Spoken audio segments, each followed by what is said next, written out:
Sujet épineux aujourd'hui, on va parler de la légalité dans le dropshipping. Alors, tu as dû entendre plein de choses, il y a plein de choses qui arrivent sur Internet, des informations sur YouTube, etc. etc. Moi, je vais te partager mon expérience. J'ai monté en France plusieurs sociétés et donc du coup, je vais t'expliquer comment être dans la légalité quand on lance un business de dropshipping. Petit disclaimer, je ne suis absolument pas comptable, d'accord? Donc tout ce que je vais vous dire, c'est mon expérience, mais je t'invite à poser des questions, en tout cas si tu en as, à un professionnel, hein, donc à un comptable, un expert comptable, à un avocat fiscaliste pour qu'il puisse te répondre à ton cas. Il faut savoir que chaque cas est différent, ok? Et là, ce que moi je vais te partager, c'est mon expérience sur le dropshipping, comment j'ai créé une société en dropshipping, comment est-ce que je l'ai fait évoluer, etc., etc. Avant toute chose, est-ce que tu t'es abonné? Est-ce que tu as appuyé sur la petite clochette? Ok, c'est bon, on peut commencer. Donc premièrement, il faut savoir un truc, c'est que chaque euro récolté est un euro que tu dois déclarer. En France, tu sais très bien comment ça se passe, c'est-à-dire que tu déclares ton chiffre d'affaires et sur ce chiffre d'affaires, tu vas devoir déclarer des impôts dessus ou des cotisations sociales, des charges, tout ce que tu veux. Il faut savoir que cette cotisation en fait se calcule différemment selon ton régime social, ton régime fiscal, ton régime juridique. On va partir de la base de la base. Premièrement, on a ce qu'on appelle les micro-entreprises, auto-entreprises. Ce sont des petites entreprises qui sont créées quand on démarre une activité. Et on va dire que la fiscalité et le travail qu'il y a à faire dessus est assez allégé. Finalement, vous n'avez qu'à déclarer votre chiffre d'affaires tous les mois ou trimestriellement et vous avez une cotisation qui va être enlevée de ce chiffre d'affaires. Je vous prends un exemple. Vous déclarez 1000 euros de chiffre d'affaires.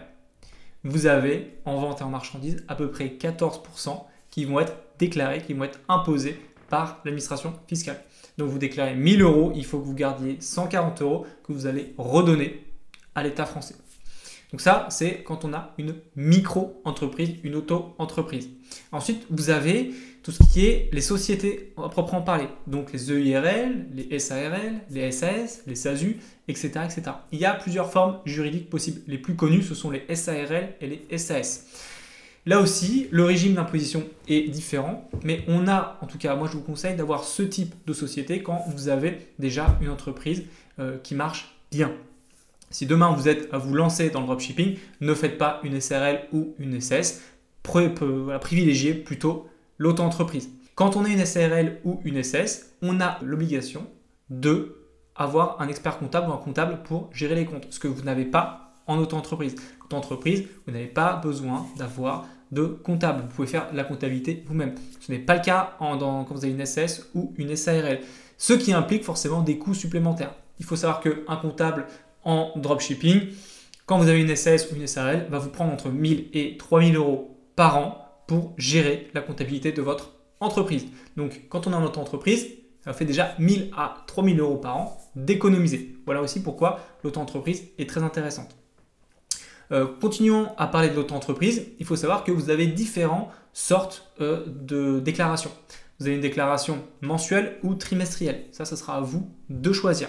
Il y a aussi autre chose, c'est que vous avez des pourcentages de cotisation qui diffèrent selon que vous soyez en vente de marchandises ou en prestation de services. Alors nous, ce qui nous intéresse, c'est la vente de marchandises et aux alentours, il faut compter à peu près 13,9% de cotisation sociale. C'est l'exemple que je vous donnais tout à l'heure. Quand on est en prestation de services, c'est plutôt 25%. On ne peut déclarer de la vente de marchandises que si on peut justifier d'un achat-revente.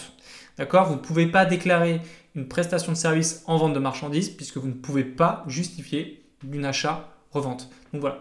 L'important ici de retenir, c'est qu'en dropshipping, on part sur une auto-entreprise quand on débute une activité. D'accord? Ça ne sert à rien de faire une SARL ou une SAS, à moins d'avoir un système qui vous le demande, hein, mais ça encore une fois, c'est un avocat ou un comptable qui vous le donnera.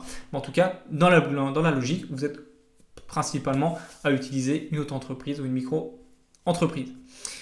Autre chose à savoir sur l'auto-entreprise et la micro-entreprise, très important, c'est que vous avez des seuils de déclaration. C'est-à-dire que, en gros, vous êtes non assujetti à la TVA si vous faites moins de 85 800 euros de chiffre d'affaires, vous allez devoir déclarer une TVA. Donc, je rappelle, la TVA, c'est la taxe sur la valeur ajoutée.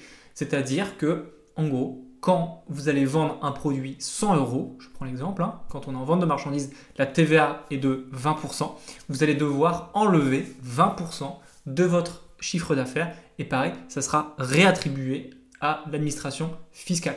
Vous avez entendu pas mal de choses sur dropshipping, notamment sur le success légal de House of Success, etc. Moi, je ne vous le conseille pas, d'accord? La TVA, c'est un sujet très très sensible pour l'administration fiscale en France. Il y a la fraude, il y a voilà, une énorme fraude à la TVA en e-commerce. L'administration fiscale le sait, va mettre son nez dedans. Donc faites très très très attention avec tout ce qu'on peut vous dire sur Internet.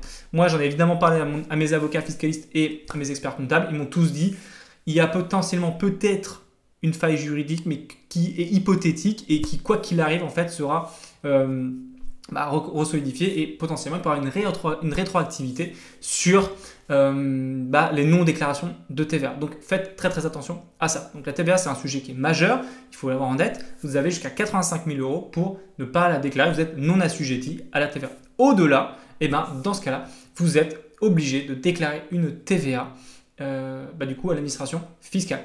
Une autre entreprise va avoir un seuil de chiffre d'affaires. Donc, vous ne pouvez pas faire une autre entreprise à 1 million d'euros de chiffre d'affaires par an. Par exemple, vous allez avoir un seuil d'à peu près 190 000 euros de chiffre d'affaires pour rester en auto-entreprise. Au-delà de 190 000 euros de chiffre d'affaires, vous allez devoir passer en société, comme je le disais tout à l'heure, soit en SARL, soit en SAS. Donc, faites bien attention à ça, d'accord? Donc moi vraiment, le conseil que je vous donne, si vous vous lancez en dropshipping, créez une auto-entreprise, c'est très simple, ça coûte pas cher, vous pouvez le faire en ligne ou à la CCI et derrière, vous avez la possibilité d'être non assujetti à la TVA, d'avoir des cotisations réduites puisque par rapport à une société ou une société, une SARL ou une SAS, les cotisations seront quand même bien réduites par rapport aux frais que peut engendrer ce genre de société. Petite astuce, faites ou demandez l'ACRE. L'ACRE, c'est une aide de l'État qui vous permet d'avoir des cotisations vraiment réduites. C'est hyper intéressant puisque au lieu de payer 14% de cotisation sociale, en fait, la première année, vous n'allez devoir payer que à peu près 3%, l'année suivante 6%, la troisième année à peu près 9% et après, vous passez aux 14% de cotisation sociale. Donc, quand on débute, qu'on n'a pas beaucoup d'argent, qu'on essaie d'être hyper rentable sur nos boutiques, pensez à ça, ça ne coûte rien de le demander, c'est quelque chose qui vous permet d'augmenter vos marges, de réduire vos charges et pour en tout cas débuter une activité, c'est super important. Donc ça, c'était toute la partie création de société, comment se déclarer et comment faire pour justement être bien avec l'administration fiscale. Sur votre site internet maintenant, ne mettez pas des fausses mentions légales, ne mettez pas des fausses conditions de CGU, CGV, ce genre de choses parce que ça pourra potentiellement être préjudiciable pour vous. Donc, le conseil que je vous donne, c'est de créer une mention légale vraie avec votre nom, votre prénom, avec le siège social. De toute façon, quand vous aurez votre société, vous serez renseigné sur un site, par exemple, qui s'appelle société.com et qui donnera les informations légales de votre entreprise. L'adresse, la personne qui la gère, son numéro RCS, son SIRET, ce genre de choses qui vont en fait vous donner l'information, en tout cas, qui est derrière ce site internet. C'est très important de le faire puisque de toute façon, aujourd'hui, de plus en plus de clients regardent si les mentions légales sont vraies ou pas parce que ça donne vraiment un indicateur de confiance sur le site. Donc, s'il vous plaît, faites très attention. Donc voilà, une petite vidéo très rapide sur le sujet. Encore une fois, je te parle, j'essaie de faire ça très concis pour que tu aies les meilleures informations pour, en gros, te déclarer en tant que e-commerçant, en tant que société pour que tu n'aies pas de soucis sur, en tout cas, ta boutique. J'espère que cette vidéo t'aura plu. N'hésite pas à lâcher un gros pouce bleu. N'hésite pas à surtout t'abonner.